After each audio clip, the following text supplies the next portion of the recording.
ប់ពេលសន្វាយើងចារួមគ្នាបងនឹងពុំងីបានស្គាល់គ្នាជានិស័យរងចាំសែនយូរគូព្រេងនៅក្នុងក្តីស្រមៃបេះដូងគួចស្នេហ៍ចរណៃគឺជានិស័យបពេបានចាភត្រាស្រទន់មានមុនសនដំអោកែវឆោមយំឲ្យរៀមចាំចិត្តចេតនាសំរងភោផុងលោមពោល្អដូចអប្សរាប្របីស្មាកូនទេវតាឲ្យបងស្នេហាដកចិត្តមិនរួច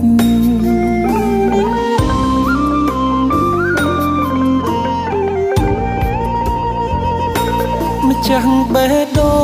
ងអូនអើយបងស្រឡាញ់នាងចិត្តនេះឥតលៀងគឺនាងដែលបងប្រាថ្នាទុកជាគូគប់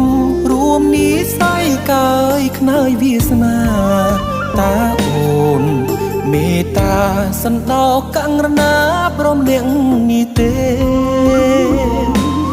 អារម្មណ៍ស្និទ្ធស្នាលខ្លាចជា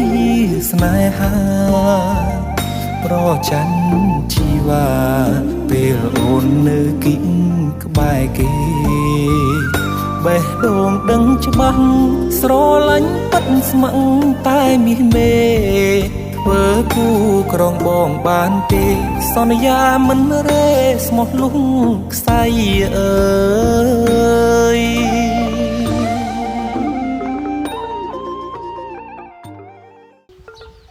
មីងនេះមិនបានជាមីងសម្លឹងមកខ្ញុំបែបនេះខ្ញុំអៀនណាមីងទោះបីជាមីងស្រែកដូចខ្ញុំក៏ខ្ញុំអៀនដែរណាមីងមើលយូរទៅពិតជាដូចខ្លាំងណាស់នេះដូចអ្នកណាទៀតហើយមីងគឺដោយរដ្ឋភាទៀតហើយខ្ញុំឆ្ងល់ណាស់នេះកាត់មកស្អាតប៉ុណ្ណឹងដែរនៅមានអ្នកដូចទៀតណោះមិនបានគ្រប់គ្នាថាខ្ញុំដូចរដ្ឋប្រភានឹងម្លេះសំបីតែអ្នកប្រុសនរិនអ្នកប្រុសនទីក៏ថាខ្ញុំដូចដែរហើយចោតអ្នកនេះរដ្ឋប្រភានឹងជាអ្នកណាទៅកាត់មកស្អាតប៉ុណ្ណឹងហីនៅតែមានអ្នកស្តៀងទៀតណោះ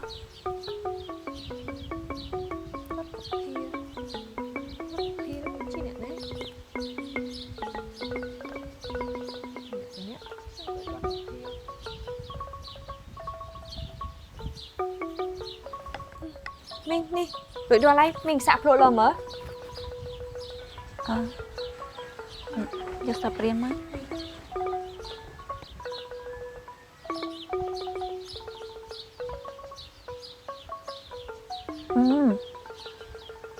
ដូចជារៀងជូរបន្តិចហើយបើសិនជាជូរថែមស្ករទៅមីងដឹងអត់ថាជាតិជូរជាមួយនឹងរសជាតិផ្អែមគឺវាត្រូវគ្នាខ្លាំងណាស់វាប្រៀបបីដូចជាជីវិតពួកយើងអញ្ចឹងពេលខ្លះក៏មានជូរចត់ពេលខ្លះក៏មានផ្អែមល្ហែមអញ្ចឹងហើយទើបធ្វើឲ្យជីវិតយើងមានន័យណាមីងនេះមីងសាក់ភ្លុំម្ដងទៀតមើល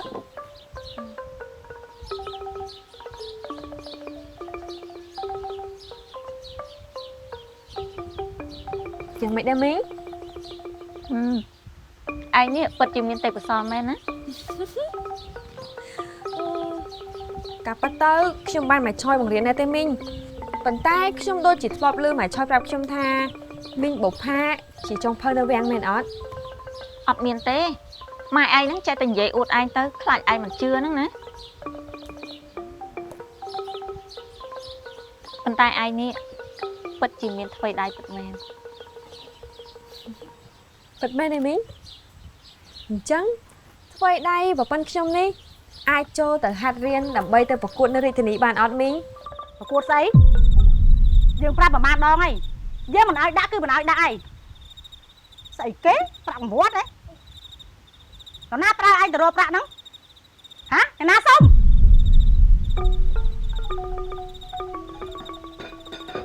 ឃើញអត់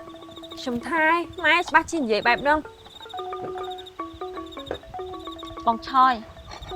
ហើយបងមិនគិតចង់ឲ្យកូនធ្វើអីតាមក្តីសម័យរបស់គេខ្លះទេអីបង ម៉េចតែប្តឹងមិញឯងទៀតហ៎ហា ក្មួយមិនបានផ្ដិតផ្ដាល់អីខ្ញុំទេបងឆយ បានចឹងផងក្បាលមកត្រឡោកឡើ បានហើយបងឆយហូបបាយហូបទឹកទៅ គុំឃ្លានទេហ៎អូបានហូបស្អីនេះទឹកគ្រឿងសាកមួយម៉ាត់មើលយើងខានហូបស្នាដៃទឹកគ្រឿងរបស់ឯងយូរហើយណែថ្ងៃនេះបានហូបម្ដងហើយ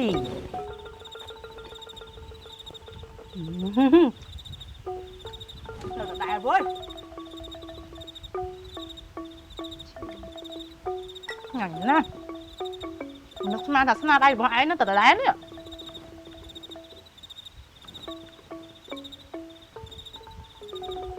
ទឹកគ្រឿងហ្នឹងមិនមែនខ្ញុំជាអ្នកធ្វើទេគឺកូនស្រីរបស់បងជាអ្នកធ្វើ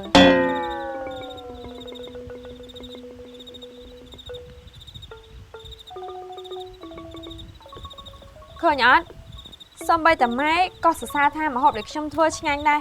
ប៉ុន្តែហេតុអីបានជាម៉ែនៅតែមិនព្រមឲ្យខ្ញុំទៅទៀត យើងដឹងថាឯងបកកែខាងធ្វើម្ហូបបានហ្នឹង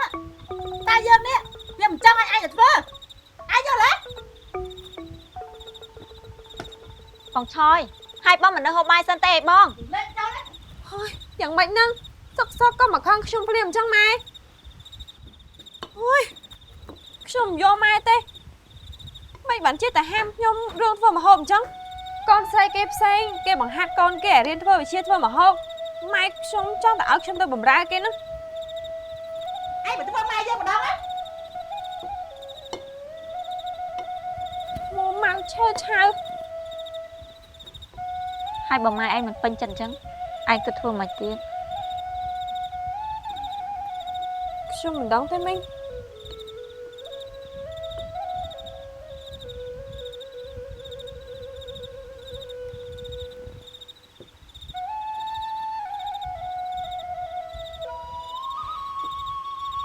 ហូបបាយទៅ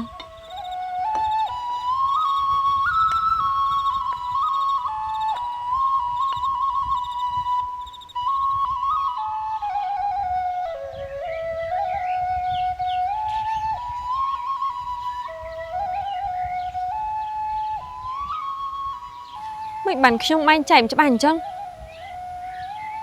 គួរតែបន្តឬមួយកប្រឈប់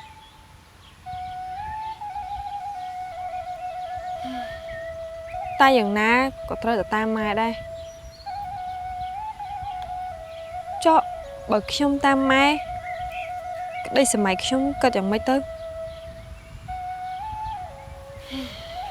ម៉ាលី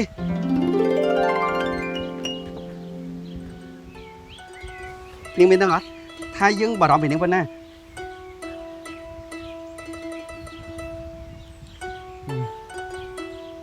នៅស្អីគ្មានទំនួលខុសត្រូវហើយមានដឹងអត់ថាគេប្រមាណអ្នកដែលខ្វល់ខុសពីនាងទៅណាមកណាក៏មិនចេះប្រាប់គេឯងដែរហើយ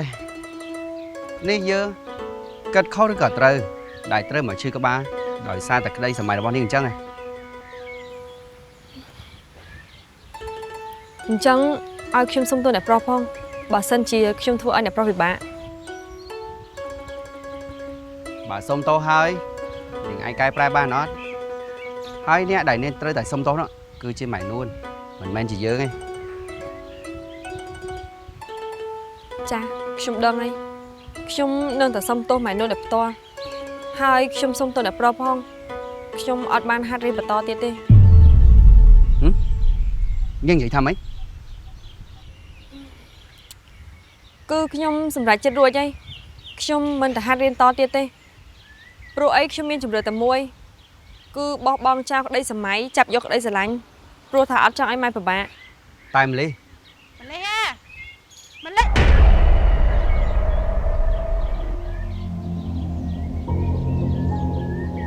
មីង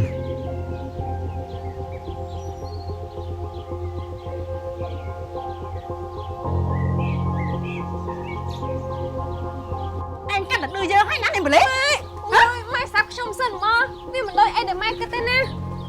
ឯង ម៉ែទុកដៅសិនទៅខ្ញុំស្រាវឆ្អឹងខ្នងណា យើងទុកឱកាសឯងសារភាពអញទៅផ្ទះនោះទៅធ្វើអីហើយកុំព្យាយាមកុហកយើងឲ្យសោះណាយើងចិញ្ចឹមក្បាលឯងមកណាយើងស្គាល់ដល់ពវៀមបតាំងឯងទៀតណា អូយម៉ែខ្ញុំប្រាប់ម៉ែតាមផ្លូវអស់ហើយតើ យើឯងគិតថាយើងល្ងងហ៎ហ៎ ម៉ែបើម៉ែចង់ឲ្យខ្ញុំឈប់ខ្ញុំក៏ត្រូវជួយដំណឹងឲ្យអ្នកខាងនោះគេដឹងដែរមិនមែនម៉ែនាំខ្ញុំរត់មកមិនប្រាប់ដំណឹងដល់អ្នកគ្រួហើយរត់ចោលមកឯណាម៉ែ យើមិនសារភាពអីមិនសារភាពអីហ៎ ជប់សិនខ្ញុំវល់មុខណាស់ម៉ែម៉ែវល់មុខណាស់ម៉ែ យើមិនចាំបាច់ប្រើស្នៀតនឹងដដែលទេឆាក់ក្រោកហ៎ ម៉ែកុំ និយាយជាមួយយើងច្បាស់សិន បាញ់មក យើងប្រាប់ឲ្យក្រោកហ៎មួយ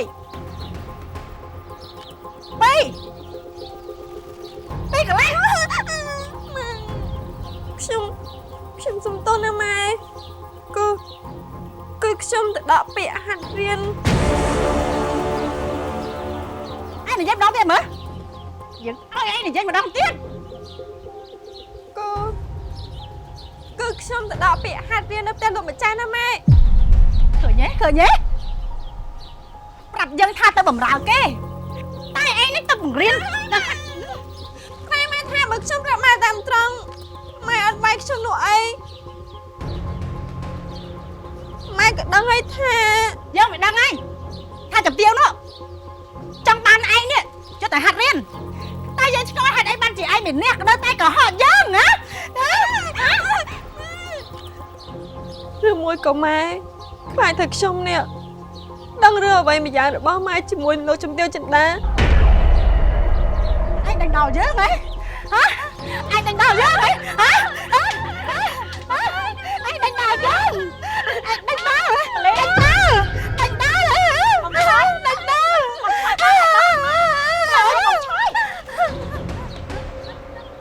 ឯងមកធ្វើរត់កាមិនឲ្យយើងបាច់វាយ៉ាងម៉េចទាំងបាន យើងសួរឯងថាឯងទុកយើងជាម៉ែឯងដែរអត់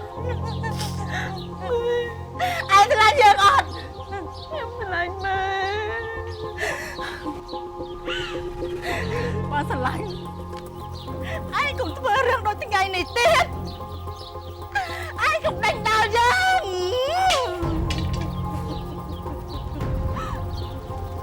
កុំដេញដល់យើង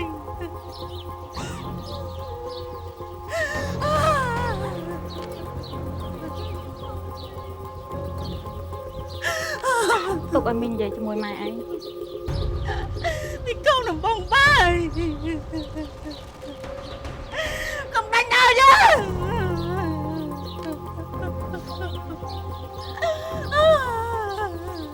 ិនឲ្យឯងទៅឯងកុំទៅមិនសួរយើងទៅអី បងឆយ ឯងមិនបាច់ជួយនិយាយវាទេ ខ្ញុំទេបងដែលជាអ្នកជំរុញក្មួយឲ្យទៅក្មួយគេមិនព្រមទៅព្រោះតែគេគិតព្រួយបារម្ភពីបងហើយគេទៅលើកនេះតាមពិតទៅគេទៅដកពាក្យប្រកួតទេបើបងចង់បន្ទោសបងបន្ទោសខ្ញុំមកណា ឯងយកស្អីមកនិយាយបន្ទោឯងបានឯងមកវិញបើរឿងវូហើយនឹង បើបងដឹងថារឿងវិហួរហើយបងវាយកូនធ្វើអី គឺវាយអត់វាចាំហ្នឹងណាកុំឲ្យវាធ្វើខ្លួនខុសពីជីវភាពរបស់វា ក្មេងគ្រាន់តែដាក់ពាក្យប្រកួតវាមានអីខុសជីវភាពទៅបងឆយបងកាន់តែហាម៉ាលីខ្ញុំកាន់តែសង្ស័យឯងហាម៉ាលីហើយនឹងផ្ទះនោះវាមានអីពាក់ព័ន្ធជាមួយនឹងគ្នាហ៎បងមានអីលាក់បាំងជាមួយខ្ញុំមែនអត់ គ្មានទេ បងឆយពេលដែលបងកុហកខ្ញុំបងតែងតែកិច្ចមុខអញ្ចឹងខ្ញុំស្គាល់ចរិតបងច្បាស់នេះហើយជាចំណុចខ្សោយរបស់បង ឯងកុំព្យាយាមចាប់កំហុសយើងបានអត់ ខ្ញុំមិនមែនចាប់កំហុសបងទេប៉ុន្តែបងមានកូនបងមិនដែលប្រាប់ខ្ញុំពីកំណើតរបស់ម៉ាលីទេហើយឪពុកក្មេងជាអ្នកណាក៏ខ្ញុំអត់ដឹងដែរ ឯងកុំព្យាយាមរំលឹករឿងដែលធ្វើឲ្យបងឈឺចាប់បានណា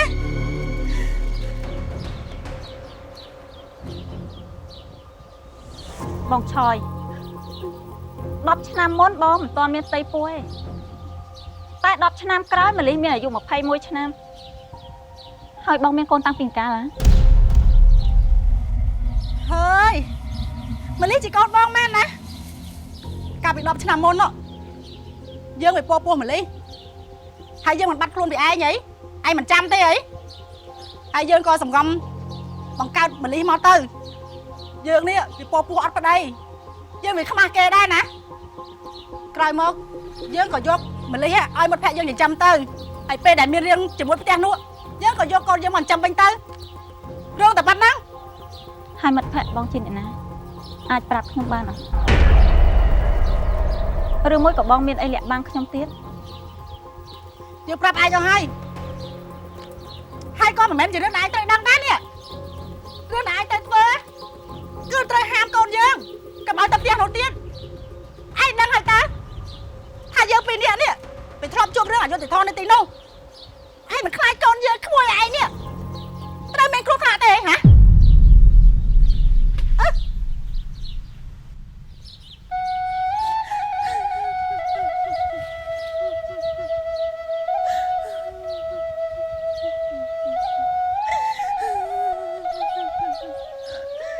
ជួយក្មួយផងកុំឲ្យវាទៅទៀត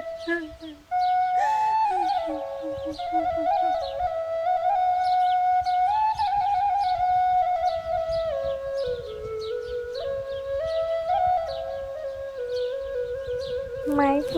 ងាកវាយមិនជិះស្ដាប់នេះសោះ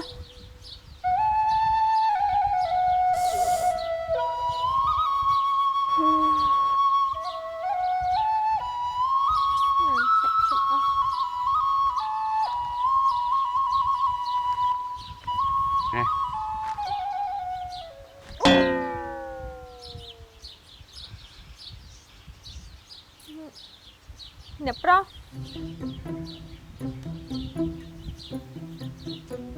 ជួបនេះពិតជាមេនាំសួយមែន មិនបានចូលចិត្តតែខ្ញុំសយរហូតអញ្ចឹងឥឡូវនេះបណ្ណាគេក៏ថាខ្ញុំសយដែរគួរឲ្យខ្មាស់គេមែន ក្មេងនាំសយក្មេងក្បាលរឹងពីម៉ាត់ក្មេងនាំសយពីម៉ាត់ក្មេងរំខាន មិនបានមកមើលមកខ្ញុំកុំប្រាប់ណា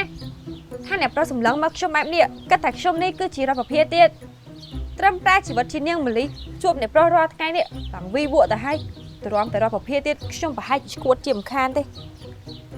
ឈឺហើយនៅមាត់ខ្លាំងទៀត ជើខ្ញុំបែបនេះក៏ដោយសារតែអ្នកណានៅមិននៅក៏យករឿងទៅប្រាប់ម៉ែខ្ញុំឲ្យម៉ែខ្ញុំវិញខ្ញុំទៅបានញញឹមទៀតណាសប្បាយចិត្តមែនអត់ពេលតែឃើញខ្ញុំបែបនេះនោះបានទេអ្នកប្រុសឆាត្រឡប់ទៅផ្ទះអ្នកប្រុសវិញទៅ không ngồi sai cho tham bảo hay mấy chẳng định làm tôi với nha តែខ្ញុំដូចជាអត់បានស្នើសុំឲ្យអ្នកប្រុសយកមកឲ្យខ្ញុំផងហ្នឹងខ្ញុំអាចប្រើឆ្នាំបុរាណខ្លួនឯងក៏បានដែរ tay thằng nam nha ai chui nữa chỉ bàn lươn mấy trong tục nam đó đòn ca đít ចាស្នាមវាអាចកាច់ខ្លួនឯងបានអញ្ចឹងហើយវាក៏អាចបាត់ទៅវិញខ្លួនឯងបានដែរហើយអ្នកប្រុសយកឆ្នាំមកធ្វើមើលតែខ្ញុំកូនខ្ចីហី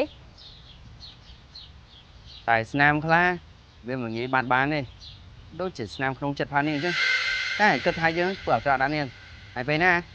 bạn chụp cần chắc ấy hai bữa nam đi ha thật là nó đó tóc thật là cao chứ đấy còn tầm mái váy đấy đây អ្នកប្រុសនិយាយស្អីនោះ dòng ấy vậy trời ớt nè rồi tập phát tới ខ្ញុំមិនយកទេ vô tới vì một pol đi អ្នកណាទៅទុកចិត្តបាននោះ ơi trâm tại chuông đi á dừng cái thạc luôn này miền bà vậy trăm bạch ít tơ sầm lắm đi còn tại bà phải tham đợi điết អ្នកប្រុស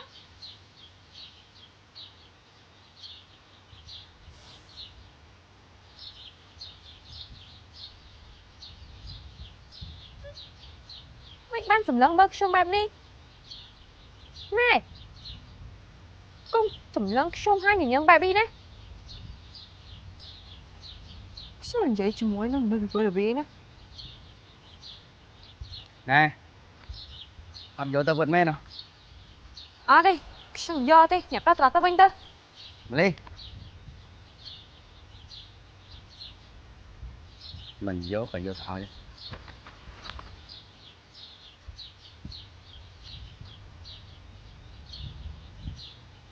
ក្មួយមករកអ្នកណាគេ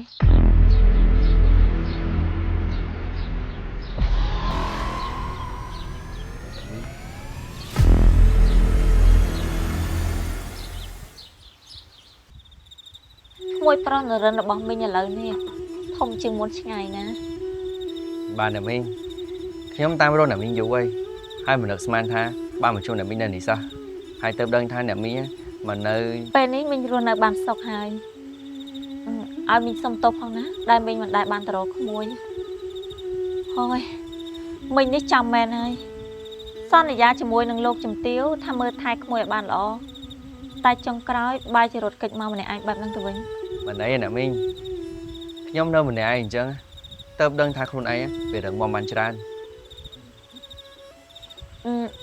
រួចចុះលោកពុកហើយនឹងលោកជំទាវសុខសប្បាយដែរទេហ៎ហើយរួចចុះក្មួយនៅទីវិញនោះ អូបើនិយាយពីអាចំអកហ្នឹងពេលនេះក៏ធំច្រើនដែរ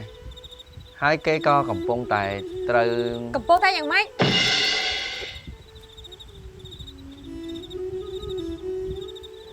មិនបានអ្នកប្រុសនៅស្ងៀមអ្នកប្រុសនិយាយមកថាអ្នកប្រុសនៅទីកំពុងតែមានអី គឺកំពុងតែមានមនុស្សស្រីពង្វក់ ថាម៉េចហើយមនុស្សស្រីឯណា នេះអ្នកប្រុសនិយាយអីណាអ្នកប្រុសនៅទីឯណាដែលត្រូវគេពង្ពួកនោះអូគឺខ្ញុំចង់បានន័យថាអ្នកប្រុសនៅទីគាត់គឺជាមនុស្សឆ្លាតពូកែអញ្ចឹងហើយមិនក៏ត្រូវឲ្យគេពង្ពួកងាយៗនោះមែនអត់អ្នកប្រុស ត្រីមកដល់ហើយ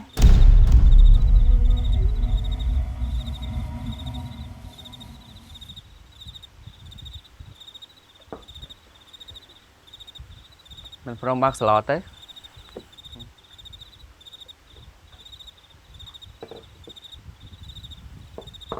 អូ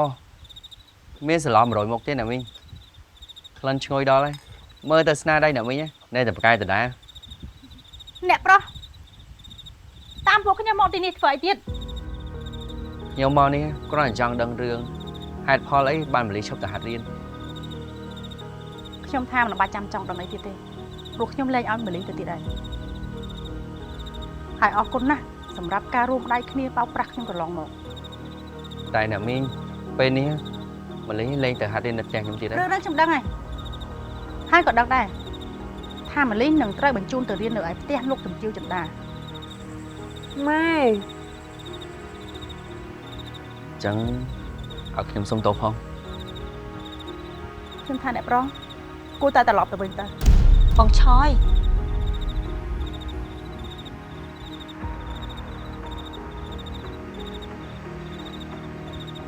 អញ្ចឹងខ្ញុំរត់លៀនអ្នកមីងត្រឡប់ទៅវិញ ឈប់សិនក្មួយនរិន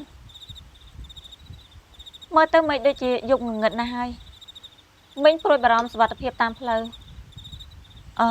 អញ្ចេះចុះនៅហូបបាយនឹងមួយពេលហើយសម្រាប់នៅនឹងមួយយប់សិនណា ថាម៉េចសម្រាប់នៅទីនេះហ៎មីង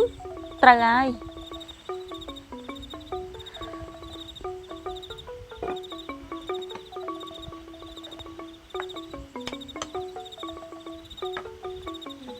អរគុណអ្នកមីង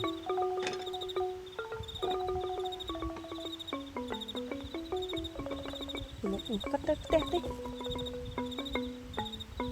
ហើយថ្នាំដែលយកមកឲ្យហ្នឹងកុំភ្លេចយកទៅដាំផឹកផងនឹងអាចជាសះស្បើយ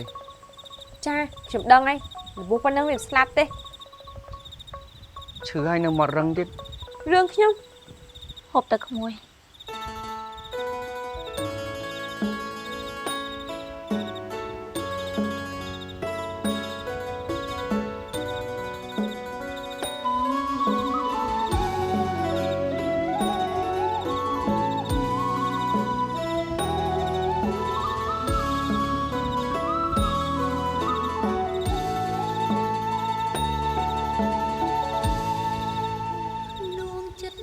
ឆ្ងល់អ្នកប្រុសដល់ហើយ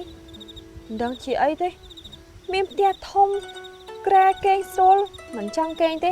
បែរជាមកគេងនៅក្នុងផ្ទះមានតែកន្ទែលគេងឈឹកក្នុងទៅវិញមិនដឹងជាស្អីគាត់ទេ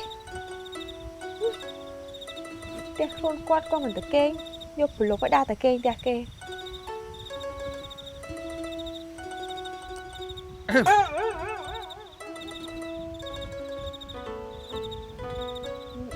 អ្នកប្រុសមកយូរហើយមែនអត់ មកដល់យូរដែរល្មមស្ដាប់នាងនិយាយជាមួយចរិតកទេសឡងហើយជាមួយនំប៉័លពេកនោះម្លេះ ចង់បើអ្នកប្រុសស្ដាប់ឮហើយមិនក៏មិនព្រមត្រឡប់ទៅវិញទៀត ព្រោះយើងចង់គេងនៅទីនេះជាមួយនឹងមីបុផាមិនអត់បានមែន នេះអ្នកប្រុសអត់ចេះละเอียดចិត្តខ្លះទេអី ទៅអីចិត្តធ្វើអីជាមួយនឹងមនុស្សមិនមែនជាម្ចាស់ផ្ទះផងហ្នឹងបើមីបុផាជាអ្នកខាត់អីយើងគ្រាន់តែធ្វើតាមសំណើតា ទីណាមីងរបស់អ្នកប្រុសមីងបុផាគឺជាមីងរបស់ខ្ញុំ មីបុផាជាអ្នកអនុញ្ញាតឲ្យយើងនៅទីនេះអញ្ចឹងយើងទៅខ្វល់អីពីសម្ដីមនុស្សមិនមែនជាម្ចាស់ផ្ទះហ៎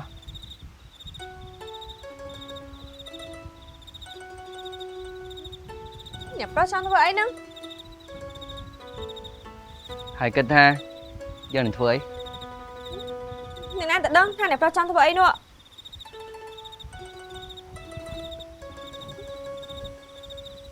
មិនក៏អ្នកប្រុសសម្លឹងមើលមកខ្ញុំបែបនេះយ៉ាងម៉េចហ្នឹង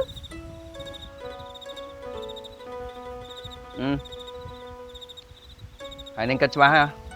នឹងឈប់ទៅហាត់រៀនទៀត ចុះខ្ញុំប្រាប់អ្នកប្រុសឲ្យតាខ្ញុំមិនចង់ឲ្យម៉ែខ្ញុំពិបាកចិត្តនោះអី ពីគ្រាន់តែស្ដាយពីទេពកោសល្យរបស់នាងដែលមានហ្នឹង អ្នកប្រុសអើយមនុស្សដូចខ្ញុំនេះពេលខ្លះអាចថាមាននិស្ស័យបានត្រឹមចង់ចេះចង់ដឹងចង់ឮតែប៉ុណ្ណឹងបើឲ្យទៅហាត់រៀនប្រហែលជាគ្មានទេ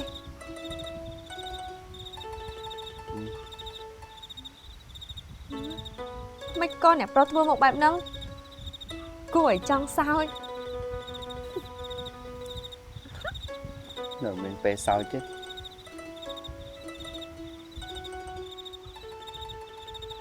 មើលអី ខ្លួនជាស្រីយប់ឡើងព្រមតែដេកពួននៅមកឈោកក្រៅ នេះជារឿងរបស់ខ្ញុំអ្នកប្រុសចង់សម្រាកអ្នកប្រុសក៏ចូលទៅ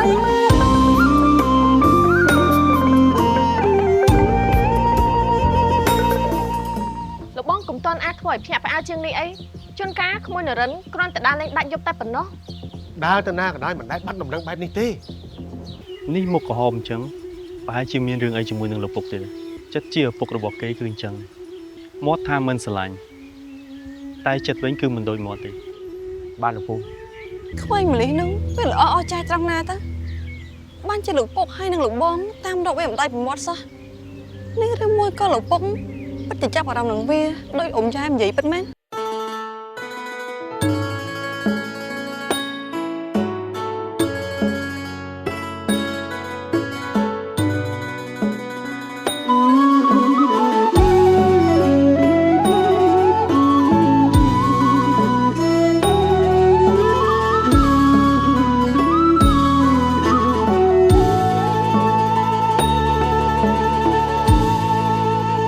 ដួងចិត្តខ្ញុំអើយ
ង